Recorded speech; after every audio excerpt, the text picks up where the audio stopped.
어, 작년 또 올해 아주 슬픈 일들이 계속 많이 이어지고 있습니다.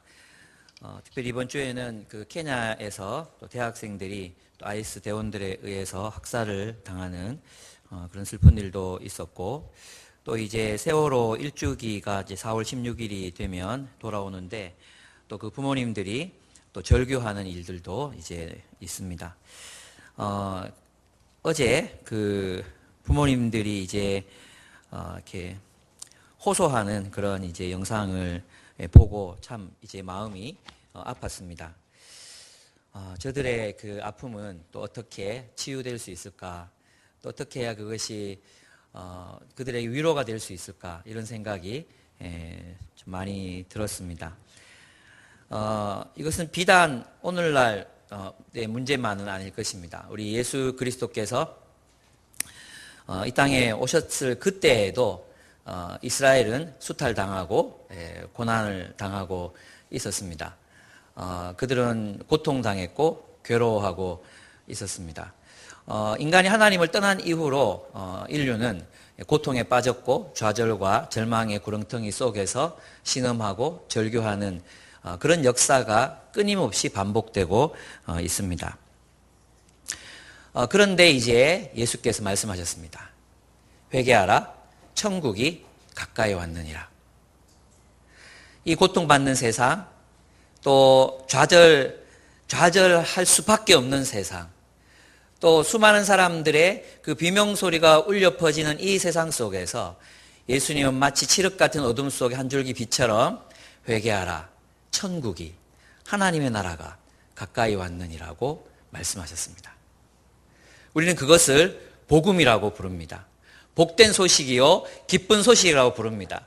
이 세상 속에는 오로지 슬픈 이야기들 밖에 없고 고통스러운 이야기들 밖에 없는데, 이 고통스러운 세상 속에 기쁨의 탄성이 예수 그리스도의 입으로부터 터져 나온 것입니다. 회개하라, 천국이 가까이에 왔느니라. 하나님의 나라가 너희 가까이에 왔느니라. 아멘? 아멘. 이것을 우리는 복음이라고 부릅니다. 기쁜 소식이라고 부르는 것입니다. 여러분, 오늘 본문에 보면 분명하게 예수님께서 이렇게 말씀하고 계십니다. 또 이르시되 내가 너희와 함께 있을 때에 너희에게 말한 바 곧 모세의 율법과 선지자의 글과 시편에 나를 가리켜 기록된 이 모든 것, 이것이 과연 무엇을 말하는 것이겠습니까? 여러분, 구약 성경에는 하나님의 나라가 예언되어 있습니다. 하나님의 나라, 천국이 예언되어 있습니다. 근데 구약 성경은 그 천국이 누구와 함께 올 것이라고 예언하고 있습니까? 누가 그 하나님의 나라를 가지고 올 거라고 예언하고 있습니까? 메시아죠, 메시아. 그러면 메시아이신 예수께서, 그리스도이신 그분께서 이 땅으로 오신다면 오시는 그날에 무엇을 가지고 오실 거라는 걸 믿을 수 있습니까?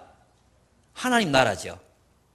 하나님의 나라요. 그러면 그리스도라는 뜻이 뭐예요? 메시아라는 뜻이 뭐예요? 왕이잖아요, 왕. 그 왕이 오셨으면 왕의 통치가 시작되겠죠. 아닙니까? 왕이 왔는데 아무것도 안 했으면 됩니까? 왕이 왔잖아요. 가까이에 왔다고. 이제 예수님의 그 통치가 시작될 거라고, 그리스도의 통치가 시작될 거라고 예수님이 친히 말씀하시지 않으셨습니까? 아멘?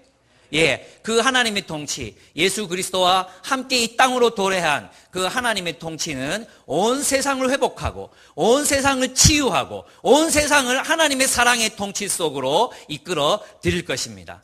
이 모든 일들이 이루어져야 할 것이다. 누구를 통해? 그리스도를 통해. 예수 그리스도를 통해. 그러면 그리스도가 오셨으면, 그리스도가 오시면 이 일이 이제 이루어질 거죠. 아니, 그때부터 이루어졌겠죠.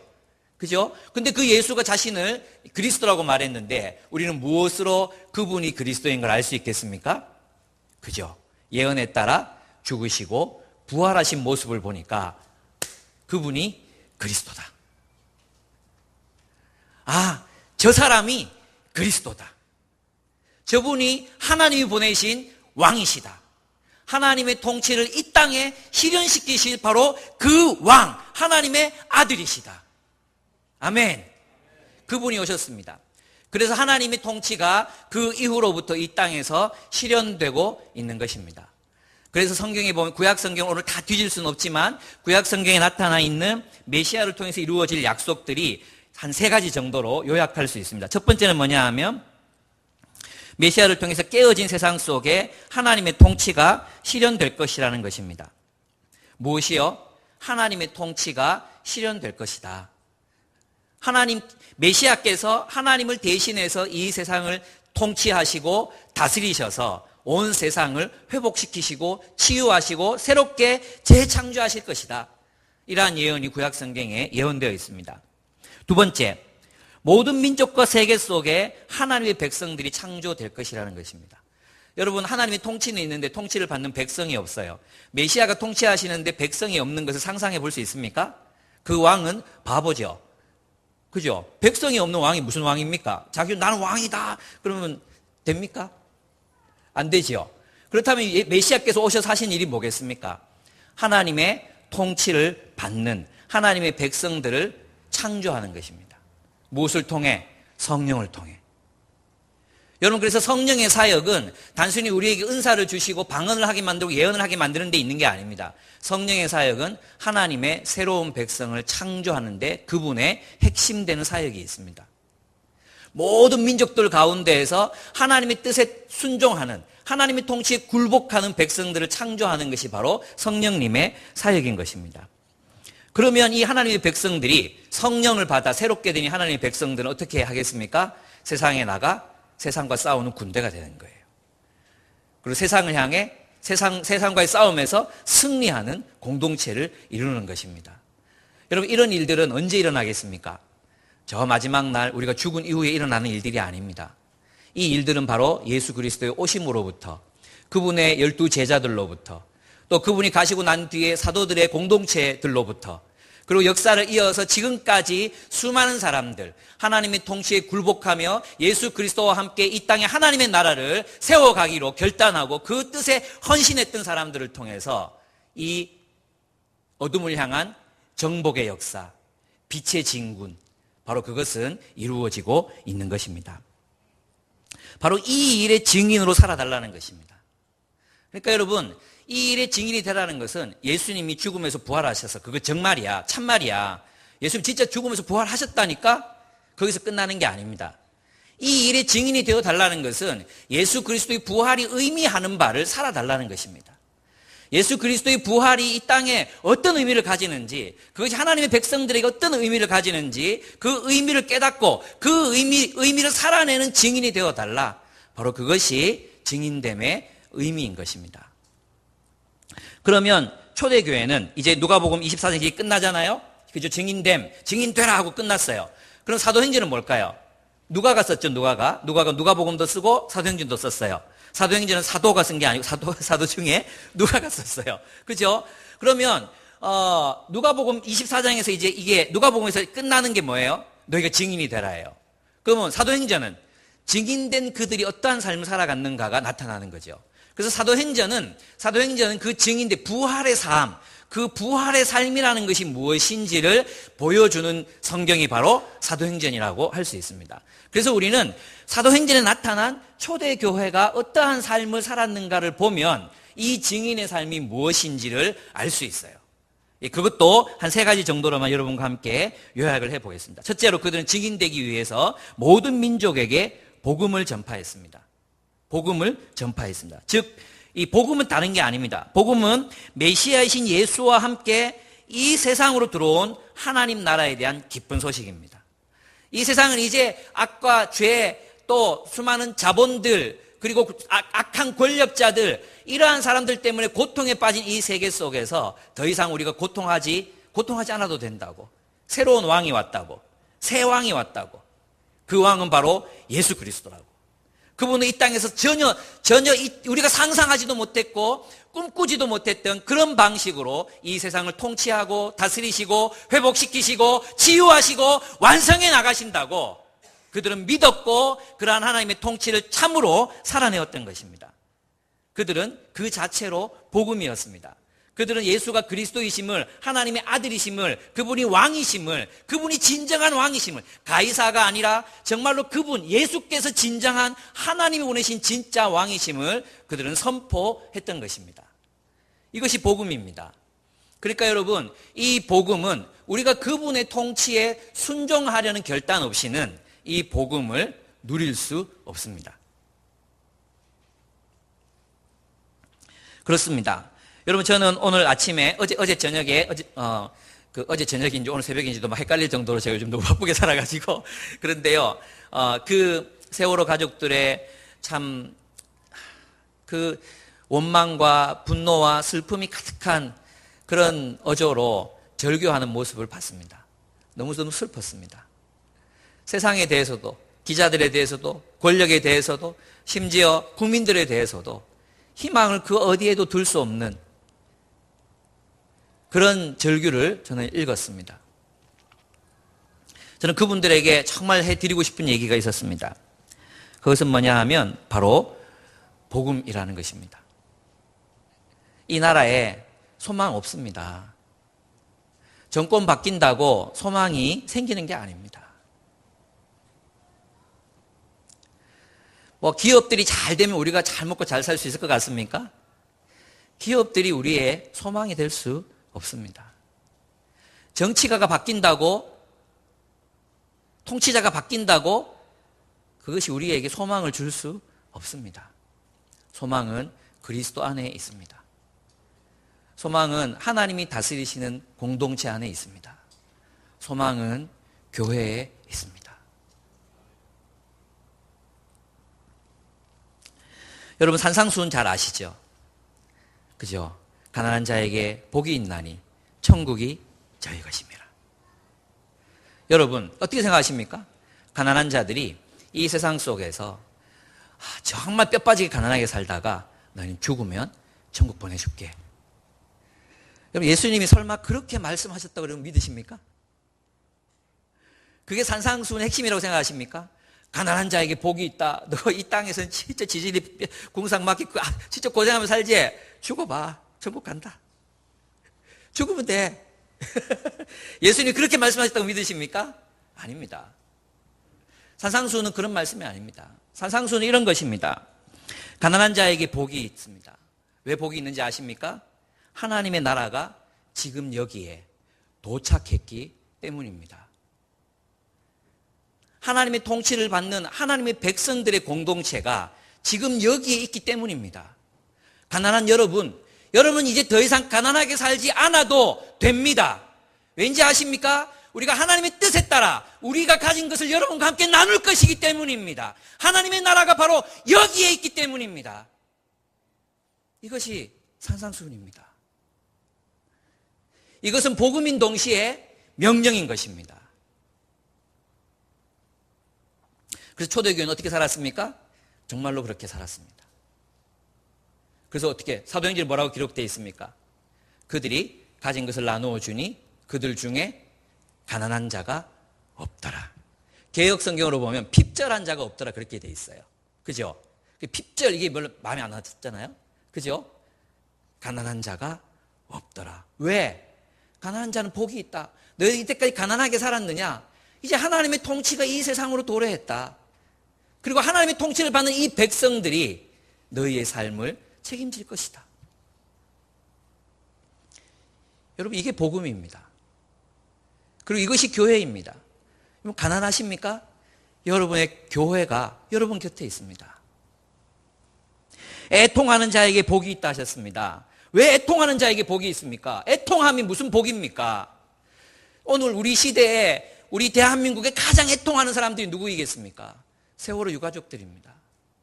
여러분, 자식을 잃고 수장시켜 놓고 그 차가운 바닷물 속에서 3일을 더 살아 있었을지 4일을 더 살아 있었을지 모르는 그런 상황 속에서 그 아이들이 느꼈을 공포감을 그 부모들은 정말 그 이상으로 느끼고 있습니다. 그런 그들을 향해 유족충이라든지 보상금 때문에 쇼를 한다고 이렇게 말하는 것은 정말 몹쓸 일입니다. 그들 애통하고 있습니다. 그 애통함이 보이지 않습니까? 여러분, 그 애통하는 자들이 무엇을 얻는다 했습니까? 위로를 받는다 했습니다. 왜 위로를 받습니까? 지금 여기에 하나님이 통치하시는 하나님의 나라가 여기에 있기 때문입니다. 이 세상에서 고통받고 슬퍼하고 애통하며 살아가는 그들이 위로를 받을 수 있는 이유는 교회가 그들 곁에 있어야 하기 때문입니다. 그런데 여러분, 우리는 얼마나 애통하는 자들로부터 멀리 떨어져 있는지 모르겠습니다. 우리가 그 얼마나 애통하는 자들의 그 애통함에 우리의 마음을 열고 그들을 품고 있는지 모르겠습니다. 온유한 자가 복이 있다 그랬어요. 여러분, 세상에서 온유한 자는 어떤 사람입니까? 등신이에요, 등신. 온유한 자는, 좋게 말해서 온유한 자지 등신이에요. 손해보고 뺐으면 뺏기고 패면 맞고, 이 온유한 거예요. 등신이죠. 여러분, 이 세상에서 등신이 땅을 차지하는 거 봤습니까? 등신이 빌딩 사는 거 봤습니까? 등신은 절대로 못 삽니다. 안 그렇습니까? 주님이 뭐라고 말씀하십니까? 등신이 땅을 얻는데요. 온유한 자가 땅을 유업으로 얻으리라 그랬어요. 왜? 하나님 나라가 여기 있기 때문에. 세상은 악한 사람들이 가난한 자들의 것을, 등신들의 것을 등쳐먹어서 부유하게 되지만, 이 하나님 나라는 바로 그 등신들을 왕으로 대접하고 그들을 섬기기 때문에 그들이 땅을 얻는 것입니다. 어디에서? 하나님 나라에서. 하나님의 나라가 여기 왔으니까. 예수께서 부활로 이 땅으로 끌어당기신, 저 하늘로부터 끌어당겨 내리신 그 하나님의 나라가 지금 여기에 있기 때문에 그들은 땅을 얻게 되는 것입니다. 의에 줄이고 목마른 자는 복이 있다 했습니다. 정말 세상을 바라보면서 이놈의 정의는 세상 어디에 갔는지 정말 악다구니가 생길 때가 있지 않습니까? 도대체 정의는 어디 갔는지.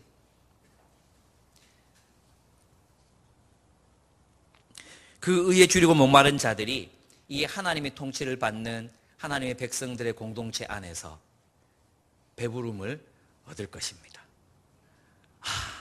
여기 정의로운 세상이 있구나. 여기 약자들을 돌보는 세상이 있구나.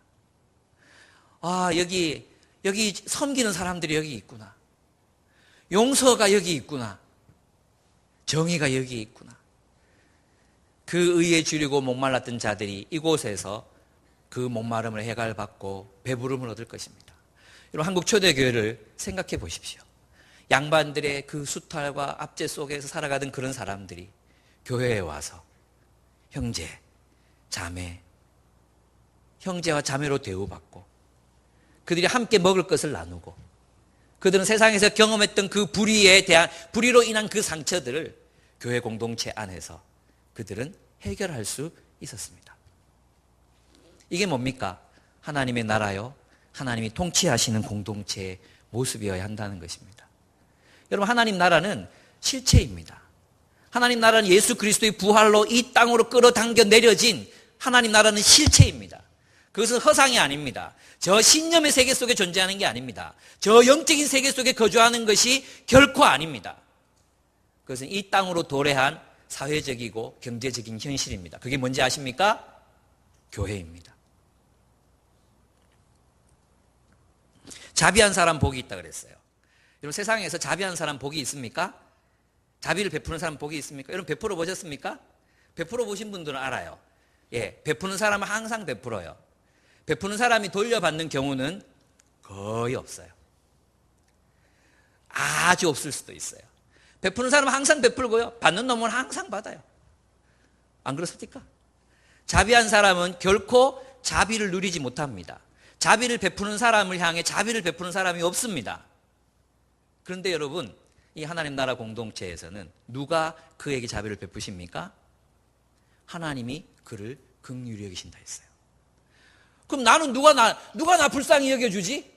여러분이 아니고 누가 나를 불쌍히 여겨주지?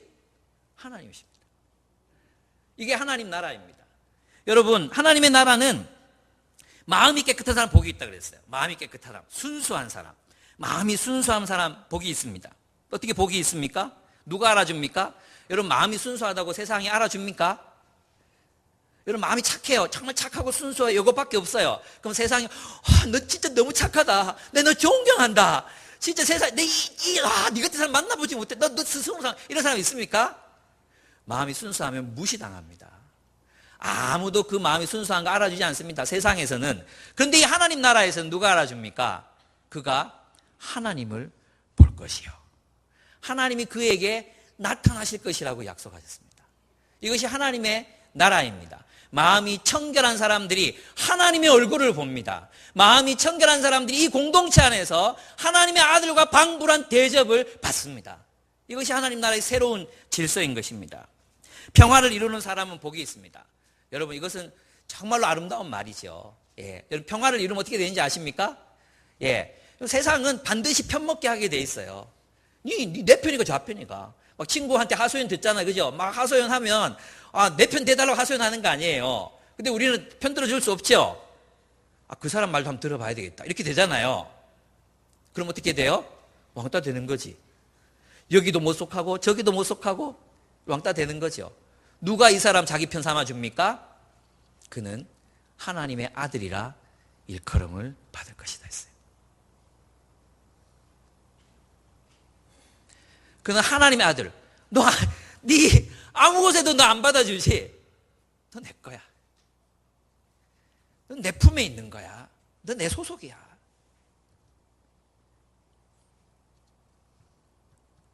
의를 위해 핍박받은 사람 누가 알아줍니까? 의를 위해 죽어갔던 수많은 사람들을 누가 알아줍니까? 하늘에서 상이 있을 것이다. 이것이 하나님 나라의 원리인 것입니다. 그렇습니다. 우리는 그리스도를 통한 하나님의 통치가 이 신실한 하나님의 백성들을 통해서 이루어지고 있음을 증언해야 하는 것입니다. 여러분, 이 부활의 능력이 우리 교회와 함께하고 있음을 우리는 우리의 말과 우리의 삶으로 증언해야 하는 것입니다. 그래서 이 세상에서 가난한 이들이, 이 세상에서 애통하는 이들이, 이 세상에서 위로함을 받지 못하는 이들이, 이 세상에서 억울한 일을 당한 이들이, 이 세상에서 온유하게 등신처럼 살아가는 이들이 하나님 나라 이 공동체 교회로 인하여 위로받고 치유되고 회복되고 배부름을 얻는 그런 공동체가 되어야 하는 것입니다. 아멘? 그래서 복음은 교회인 것입니다. 아니, 교회는 복음이 되어야 하는 것입니다.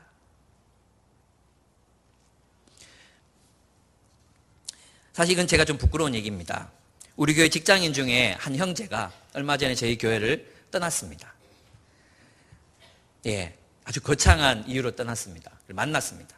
내가 여행 갔다 오니까 없더라고요. 그래서 만났습니다. 왜 떠났냐고 제가 물었습니다. 물으니까 당돌하게 저에게 이렇게 말했습니다. 저는 모든 사람들이 목사님 말씀처럼 사는 줄 알았어요. 그래서 저도 열심히 살려고 노력했거든요. 근데 나보다 다 잘 살더라고요. 아무도 그렇게 안 살던데요. 그러고 떠났습니다. 물론 제가 설명했죠. 네가 본 사람들이 다가 아니다.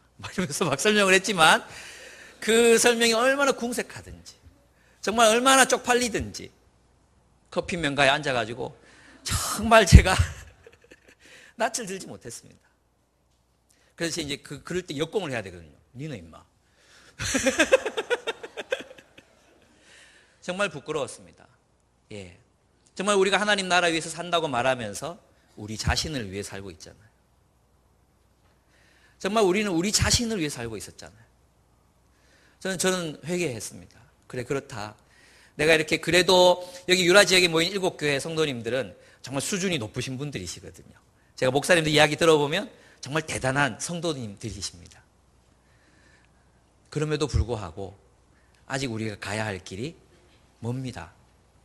우리는 하나님 나라 공동체, 정말 하나님이 통치하시는 공동체, 이 땅에 이 세상에 속하지 않은, 이 세상에 속할 수 없는 새로운 질서의 공동체를 우리는 함께 세워가야 하는 것입니다.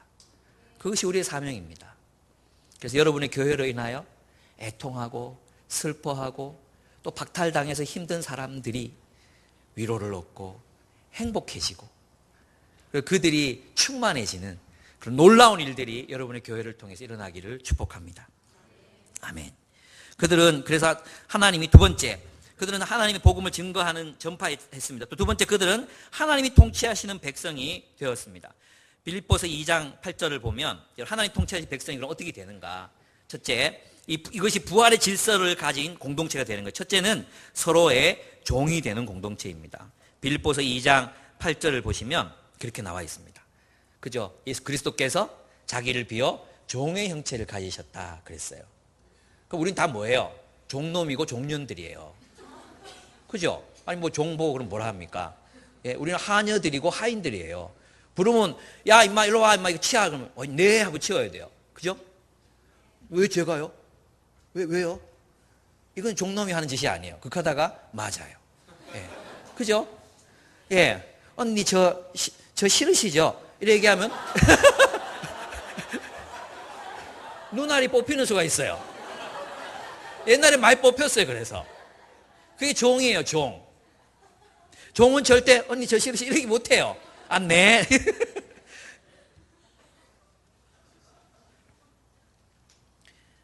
여러분 아까 우리 여러분 찬양하는 거 제가 들었습니다. 예, 종이 되는 일이 쉽겠습니까? 종이 되는 일은 쉽지 않습니다. 근데 우리는 무시당했다. 교회 안에서 주로 듣는 얘기가 뭡니까? 무시당했다. 목사님 나한테 오늘 악수하시는데 손에 힘이 없었다. 뭐 이런 게 있잖아요. 그런 사소한 거 한 가지 가지고 우리는 종인데 종이 뭡니까? 주인 행복하게 해주는 게 종 아닙니까? 그죠? 주인 행복하게 해주면 되는데 그래서 또 대화를 해도 그 사람 높여주고 들어주고 깔깔 박수 쳐주고 이러면 되는데 꼭 우리는 그거 틀렸거든. 꼭 그렇게 해야 직성이 풀리고 주인 노릇해야 되고 교회 안에서도 주도권을 못 잡으면 장로 투표 떨어졌다 교회 옮기고 이러잖아요. 혹시 그런 분 계셔서 상처가 되신다면 저를 용서하시기 바랍니다. 있는 것 같아 분위기가. 두 번째, 우리는 서로의 죄를 용서하는 공동체가 되어야 됩니다. 여러분 복음 여기 신약 성경 중에 정말 놀라운 성경이 빌레몬서입니다. 빌레몬서. 이 빌레몬서에서 바울은 무엇을 시도하고 있느냐 하면 빌레몬에게 이제 달아난 종 오네시모의 죄를 용서해라 그리고 요청합니다. 그리고 그를 받되 종으로 받지 말고 뭘로 받으라는 거예요? 동역자로 받으라고 얘기해요. 이게 얼마나 놀라운 일인지 모릅니다. 용서라는 거죠. 자신에게 죄 지은 사람에 대한 용서. 여러분 기독교 공동체는 용서하는 공동체입니다. 근데 우리는 서로를 잘 용납을 못합니다. 용서 못합니다. 특별히 나한테 잘못한 게 없어도 잘 용서를 못해요. 생긴 것 때문에 용서 못하고 밥 많이 먹는다고 용서 못하고 하여튼 나한테 별로 해코지를 안 해도 우리 용서 못할 일로 가득 차 있어요. 특별히 교회가 얼마나 비용서의 그런 집단인지 모릅니다. 얼마나 용서를 안 하는지 모르겠어요. 좀 용서가 있었으면 좋겠어요. 용서가. 예? 아까 우리 찬양했죠? 얼마나 아프실까? 주님 얼마나 용서는 아픈 거예요. 그 아픔을 겪기 싫으면 우리 그리스도인이 될 수 없어요. 우리는 아파요. 근데 우리는 다른 건 다 용서해도 나이가 몇 살인데 안 됩니다. 내가 할 만큼 했습니다. 아니 나이가 지금 30이 쳐먹어가지고 그걸 모릅니까? 그걸 몰라요. 우리 이런 식으로 계속해서 용서하지 않습니다. 용서하지 못할 근거들을 찾는 거죠. 그런데 십자가에 달리신 예수 그리스도를 바라보십시오.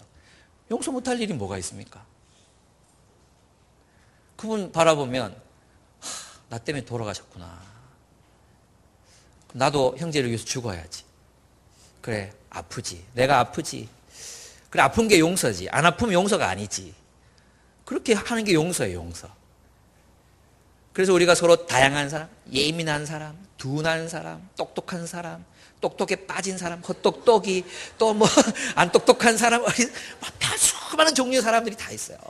역삼각형, 삼각형, 뭐 D형, S형 다 용납해. 용서. 걔 너무 예민해. 아니 용납하는 거예요. 그게 교회예요. 교회. 세 번째로 우리는 요한일서 3장 16절 18절을 보면 우리는 서로 사랑은 나눔의 공동체가 되므로 하나님 나라의 증인이 될 수 있습니다. 그들은 서로 가진 것을 나누었습니다. 그들은 축적하지 않고 가진 것을 나누어 주었습니다. 여러분 우리 함께 나누어야 됩니다. 여러분 다 살기 힘들죠. 그죠? 우리가 나누기 어려운 이유가 뭡니까? 나도 살기 힘들거든요. 정말 희한한 것은 월급 80만 원 받는 사람도 살기 힘들고 월급 800만 원 받는 사람도 살기 힘들어요. 신기하더라고요. 예, 제 친구 둘이 합하면 2천만 원이거든요. 그럼 만나보면 맨날 돈이 없어요. 돈이 다 어디 갔는지 모르겠어요. 성경에서는 나누라고 이야기합니다. 나눔의 공동체가 되는 거. 그래서 이 땅에서 우리는 이 세상 자본의 질서와는 전혀 다른 공산주의, 물질의 질서, 그것과는 진짜 다른 하나님 나라의 질서. 그래서 우리가 구현해 가야 한다는 것입니다. 서로 사랑하는 공동체가 되는 것입니다. 그리고 이제 그들은 복음을 전하고 교회를 세웠습니다. 이것은 선교에 헌신한다는 것입니다. 우리가 증인의 역할을 한다는 것은 예수 그리스도의 증인된 우리는 선교에 헌신합니다. 선교는 다름이 아니라 복음을 전하고 제자를 삼아서 그들로 하여금 하나님의 통치를 살게 하는 하나님 백성, 공동체가 되게 하는 것입니다. 우리가 교회들이 다 작지만 이 선교에 헌신해야 될 것입니다. 저 동남아시아 땅, 아프리카 땅, 그리고 수많이 하나님 모르는 수많은 나라들이 있습니다. 그곳에 우리는 복음의 불을 던지고 그 복음의 불이 번져나가도록 기도하고 함께 협력해야 할 것입니다. 여러분 이제 마지막으로 결론을 맺겠습니다. 제가 의도한 건 아닌데 49절을 빼먹었어요. 49절 원래 읽어야 되거든요. 우리 같이 한번 읽어보도록 하겠습니다. 시작. 볼지어다 내가 내 아버지께서 약속하신 것을 너희에게 보내리니 너희는 위로부터 능력으로 입혀질 때까지 이 성에 머물라 하시니라. 아멘. 여러분 이러한 일, 이러한 삶을 살아가길 가진 것을 나누어주고 제 것을 자기 것이라 하지 않고 이게 여러분 제정신으로 되는 일이 아니잖아요. 이건 정말 제정신으로 되는 일이 아니에요. 그래서 뭐 받아야 돼요? 성령 받아야 되는 거예요. 성령 받은 그들이 했던 일이 무엇입니까? 나눴어요. 자기 것을 제 것이라 하지 않고 나누어 줬어요. 근데 그들이 마음속에 성령이 이제 소멸됐을 때는 굉장히 이제 손해봤다는 생각을 아마 했을지도 몰라요. 여러분 성령 충만하려거든 제정신으로 돌아오면 안 되고 계속 충만해 계셔야 돼요. 안 그러면 굉장히 힘들 수 있습니다. 여러분 하나님께서 성령을 우리에게 약속하신 이유가 무엇입니까? 성령을 약속하신 이유. 이스라엘 백성을 가나안 땅에 들여보내서 하나님 율법 줬어요. 너는 이 세상 주변 나라들과는 다르게 살아라. 그 나라들은 다 왕들이 뺏어먹고 수탈하고 그래서 막 노예로 삼고 이러지만 너희들의 나라는 하나님이 통치하시는 나라가 되라. 주변 나라들과는 전혀 다른 공동체를 이루고 살아라 했어요. 근데 그들이 그렇게 살았습니까? 못 살았어요. 세상 나라들과 똑같은 나라가 됐어요. 그때 하나님께서 선지자들을 보내십니다. 보내셔서 무엇을 약속하십니까? 내가 성령을 보내리니. 성령이 오시면 어떤 일이 일어납니까? 그 돌에 새긴 율법이 우리들의 마음에 새겨지는 거예요. 우리들의 마음에 새겨지는 거예요. 그 마음에 새겨진 마음의 율법을 가진 이들은 하나님이 원하시는 삶을 살아내게 되는 것입니다. 아멘. 그래서 성령이 하시는 첫 번째 사역이 뭔지 아십니까? 하나님의 새로운 백성을 창조하는 것입니다. 이스라엘이 아닌 육적 이스라엘이 아닌 모든 민족과 방언과 나라들 가운데에서 하나님의 새로운 백성들을 불러 모아 하나님 나라의 공동체로 세우는 역할, 그게 바로 성령의 사역입니다. 바로 그 안에 은사들이 있는 거예요. 그래서 은사는 하나님 나라의 공동체를 떠나서 은사를 이야기할 수 없어요. 개인적으로 예언하고 개인적으로 방언하고 개인적으로 뭔가를 하는 거, 개인적인 하나님의 능력을 덧입는 거, 이것은 아무짝에도 쓸모없는 거예요. 왜냐하면 하나님의 성령은 하나님의 새로운 백성을 창조하시는 것이 그분의 사명이시기 때문입니다. 그분이 하시는 일이시기 때문입니다. 여러분 보십시오. 이스라엘 백성들이 다 마른 뼈다귀였습니다. 에스겔의 환상 속에서 다 마른 뼈다귀였습니다. 근데 생기야 불어라 하니까 어떻게 됐습니까? 그들 가운데 생기가 들어가니까 그들이 뼈가 일어서고 힘줄이 붙고 근육이 생기고 살가죽이 덮이고 그들은 거대한 군대가 되었던 것입니다. 아멘. 그러면 성령 받은 우리는 무엇으로 변합니까? 하나님의 일을 하는, 하나님이 이 세상 속에서 역사하시는 그 역사를 따라 하나님의 군대가 되는 거예요. 그래서 이 군대가 가는 곳마다 어둠이 물러가고, 이 군대가 가는 곳마다 불의가 사라지고, 이 군대가 가는 곳마다 이 세상이 회복되고 치유되는 역사가 일어나는 것입니다. 아멘. 예, 증오가 가득해서 서로 죽이고 서로 싸우는 이러한 곳에 이 하나님 나라의 복음이 들어가서 그들의 마음을 녹이는 것입니다. 바로 그것이 성령이 하시는 일입니다. 성령은 하나님 나라의 권능이 이 세상 속에서 역사하게 하심으로 치유하고 회복하며 새롭게 하고 창조하십니다. 이것이 부활의 권능입니다. 여러분, 부활을 그 단독으로, 예수 그리스도의 부활을 단독으로 생각할 수 없습니다. 우리가 아까 기도하시는 장로님께서 이렇게 말씀하셨습니다. 그분으로 예수 그리스도의 부활이 첫 열매, 예수 그리스도의 부활이 첫 열매가 되셨다 했죠. 여러분, 이 첫 열매가 뭡니까? 추수하다 보면 첫 열매, 첫 사과를 따요. 그러면 그걸로 끝납니까? 아니죠. 첫 열매를 따고 나면 계속해서 수확이 일어납니다. 그렇죠? 그럼 이게 뭡니까? 이게 우리가 계속해서 연달아 막 부활할 것이다, 이런 뜻이 아닙니다. 그 부활의 질서가 이 세상 속으로 들어와서 이 세상을 집어삼킬 것이다. 예수 그리스도 하나님의 나라의 통치의 그 질서가 이 세상 속으로 이제 마구마구 밀려올 것이다. 천국이 세상을 침노하게 될 것이다. 침노하는 자가 천국을 빼앗게 될 것이다. 그 하나님 나라의 질서가 우리 가운데 도래해서 이 세상의 역사를 변화시키기 시작할 것이다. 그것이 바로 부활의 역사입니다. 여러분 정말 우리가 함께 이 유라 지역에서 7교회 얼마나 좋습니까? 저는 이 7교회 대상 안 받았으면 좋겠어요. 좀 이기적인 건가? 7교회 정말 좋습니다. 예, 요한계시록의 7교회, 바울의 에베소의 7교회, 우리 유라동의 7교회가 있습니다. 이 7교회들이 정말 하나님 나라의 부활의 능력을 드러내고 부활의 질서를 살아내고, 그래서 정말로 복음이 이 고통받고 이 정말 슬퍼하고 애통함이 있는 이 세상 속에 하나님 나라의 위로가, 그들 가운데 가난한 자들을 위한 위로가, 애통하는 자들을 위한 위로가, 의를 위하여 핍박받는 자들을 위한 위로가 함께 하심이 있는 그런 교회. 그래서 우리는 이렇게 외칠 수 있어야 합니다. 여러분, 세상에서 힘드십니까? 자살할 만큼 어렵게 사십니까? 교회로 오십시오. 교회가 여러분의 희망이 되어 드리겠습니다. 이것이 바로 부활이 의미하는 바입니다. 우리 함께 기도하겠습니다. 우리 자신의 삶들을 한번 돌아보시면서 기도했으면 좋겠습니다. 우리는 이 부활의 증인으로서 하나님의 통치를 정말로 살아내고 있는가? 내 삶 속에서 이 하나님 나라의 증거가 나타나고 있는가?